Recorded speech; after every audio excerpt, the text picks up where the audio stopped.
बहुत समय पहले की बात है। एक गांव में एक किसान रहता था, जिसके पास एक मजबूत और मेहनती बैल था। किसान अपने बैल से बहुत प्यार करता था, लेकिन एक दिन बैल खेत से निकलकर रास्ता भटक गया और जंगल में जा पहुंचा।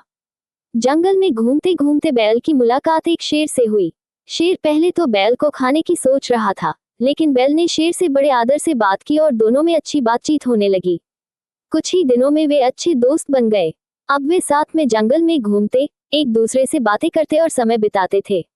शेर और बैल की गहरी दोस्ती देखकर जंगल में रहने वाले एक सियार को बहुत जलन होने लगी।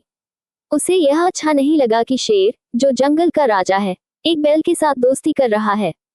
उसने सोचा, अगर शेर और बैल साथ रहेंगे तो मुझे इनसे कोई फायदा नहीं मिलेगा। क्यों ना मैं इनकी दोस्ती तोड़ दूं। सियार ने बहुत सोचा और फिर एक योजना बनाई।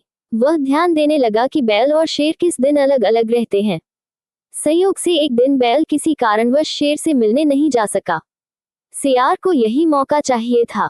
वह तुरंत शेर के पास पहुंचा और डराने वाले स्वर में बोला, महाराज, क्या आपको पता है कि बैल आपसे धोखा कर रहा है?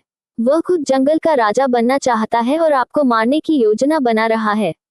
शेर ने पहले तो इस पर ज्यादा ध्यान नहीं दिया, लेकिन सियार ने चालाकी से कई झूठी कहानियां बनाकर शेर को यकीन दिला दिया कि बैल उसके खिलाफ षड्यंत्र रच रहा है। सियार की बातों से शेर का मन बदल गया।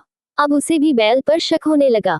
बिना सच्चाई जाने, बिना बैल से कुछ पूछे, शेर गुस्से में आग बबूला हो गया और दौड़ता हुआ बैल के पास पहुंचा। जैसे ही शेर बैल के पास पहुंचा, उसने बिना कोई बात किए उस पर हमला कर दिया। बैल कुछ समझ पाता, इससे पहले ही शेर ने उसे मौत के घाट उतार दिया। बैल की मौत के बाद सियार खुशी से मुस्कुराया और वहां से चला गया। लेकिन कुछ समय बाद शेर को अपनी गलती का एहसास हुआ।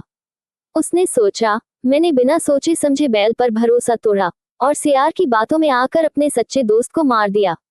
लेकिन अब बहुत देर हो चुकी थी। कहानी से सीख। इस कहानी से हमें ये सीख मिलती है कि बिना सच्चाई जाने किसी पर अंधा विश्वास नहीं करना चाहिए। कभी कभी कुछ लोग दूसरों की दोस्ती से जलकर झूठी बातें फैलाते हैं, इसलिए किसी भी बात को आंख मूंद कर मानने से पहले खुद सच्चाई की जांच करनी चाहिए।